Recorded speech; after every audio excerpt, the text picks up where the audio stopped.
The long, rugged frontier separating Pakistan and Afghanistan is more than just a line on a map. It is a live wire, sparking with renewed and dangerous intensity. For the millions whose homes, farms, and tribal lands are bisected by this colonial-era demarcation, the recent surge in cross-border clashes is not a distant political abstraction. It is the sound of artillery fire in the night, the fear of displacement, and the looming shadow of a wider, more devastating conflict. The border is heating up fast, and its temperature has the potential to scorch the entire region. This frontier is the epicenter of complex militant networks, deep-seated historical grievances, and the strategic anxieties of two governments. The stability of this 2,670-kilometer border matters profoundly, especially since the Taliban returned to power in Kabul in August 2021. It is a porous membrane through which fighters, refugees, smugglers' ideologies have flowed for decades, shaping wars and the fate of nations.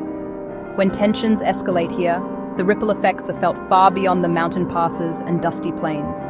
They can unleash a humanitarian crisis, destabilize regional economies, and allow transnational extremist groups to regroup. A fire on the Durand Line rarely remains contained. Its embers reach distant lands and threaten global security. The origins of the current border dispute are not found in recent events, but are deeply embedded in the annals of 19th century colonial geopolitics. The Durand Line was formally established in 1893 following an agreement between Sir Mortimer Durand of British India and Abdur Rahman Khan, the Emir of Afghanistan. For the British Empire, the line was a strategic imperative, designed to create a buffer against Tsarist Russia, a rivalry famously known as the Great Game. It was intended to delineate spheres of influence, marking the westernmost extent of British administrative control and leaving a semi-autonomous tribal belt as a defensive shield. However, the agreement was fraught with controversy from its inception.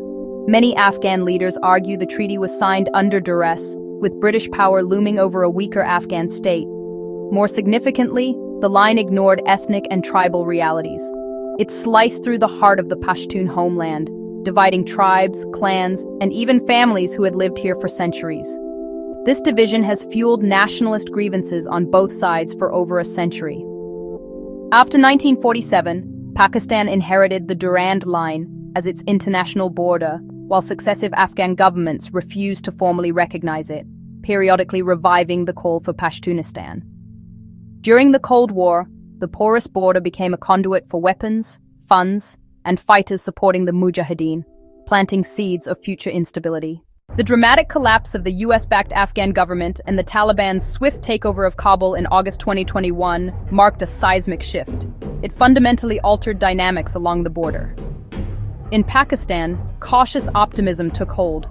A friendly Kabul might secure the frontier and check India. The expectation, Afghan Taliban would curb groups like the TTP, particularly the Tehreek-e-Taliban Pakistan. The optimism proved short-lived. The Afghan Taliban have been unwilling or unable to crack down on the TTP. Deep historical, ideological, and operational ties persist. Since 2021, the TTP has found haven in Afghanistan, grown emboldened, and escalated violence inside Pakistan. It has regrouped, rearmed, and launched sophisticated attacks on security forces and civilians, raising casualties sharply.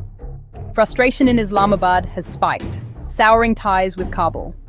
Pakistan hardened border policies, including a formidable fence along most of the Durand Line, which the Taliban oppose, at times dismantling what they do not recognize. Pakistan increased patrols and was accused of cross-border air and drone strikes on TTP sanctuaries, drawing Kabul's condemnation and fueling a cycle of retaliation and mistrust. Section 4. The anatomy of escalation. Recent flashpoints and frictions. In recent months, simmering tensions have boiled over into sharp, violent incidents, pushing both countries closer to a serious confrontation. The pattern is familiar: a cross-border attack by militants, a military response, a diplomatic firestorm, and skirmishes between border forces. Early 2025, a deadly TTP attack in Khyber Pakhtunkhwa prompted Pakistani airstrikes on alleged hideouts in Paktika, drawing furious condemnation and threats of consequences. Smaller clashes continue as a drumbeat. Torkham shut, trucks idle for days. Spin Boldak closed. markets emptied and checkpoints tense, minor disputes over papers or a new post can quickly escalate into gunfire. Trade worth billions halts, drivers stranded, local economies crater, civilians face perpetual crisis. Hardening rhetoric raises the risk of miscalculation. Section 5. The players in a high-stakes game, key actors on the frontier. The border conflict is not a simple two-sided fight. It's a complex theater with overlapping agendas. At the state level, the government of Pakistan and the Taliban regime in Afghanistan. Pakistan's security establishment is focused on eliminating the TTP and preventing spillover.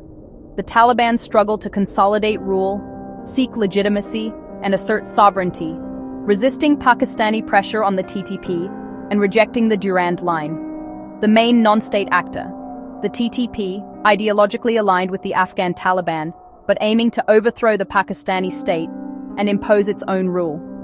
Since 2021, TTP safe havens have driven escalation, provoking Pakistani responses and straining Islamabad-Kabul ties. Other militant groups operate here, notably ISKP, which attacks both sides to exploit chaos. The border-straddling Pashtun tribes are crucial. Loyalties shift with local dynamics, economics, and grievance. Some collaborate with governments. Others give tacit support to militants for ideology or money. Many are caught in the middle. Engaging tribal elders is critical but too often overlooked.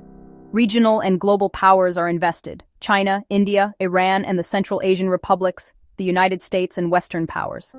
They can mediate, yet competing interests can also worsen tensions. The stakes are global. Section 7, Crossroads of Conflict, Scenarios for the Future, and a Call for Calm. As of October 2025, the border stands at a critical crossroads. It could follow several distinct paths. The most dangerous scenario, sustained, larger-scale conflict, triggered by a deadly TTP attack in Pakistan, leading to major Pakistani strikes inside Afghanistan, provoking Taliban retaliation and a protracted border war, with widespread casualties, a massive refugee crisis, collapsed trade, and opportunities for ISKP amid chaos. A second, more likely scenario, managed hostility with periodic flare-ups.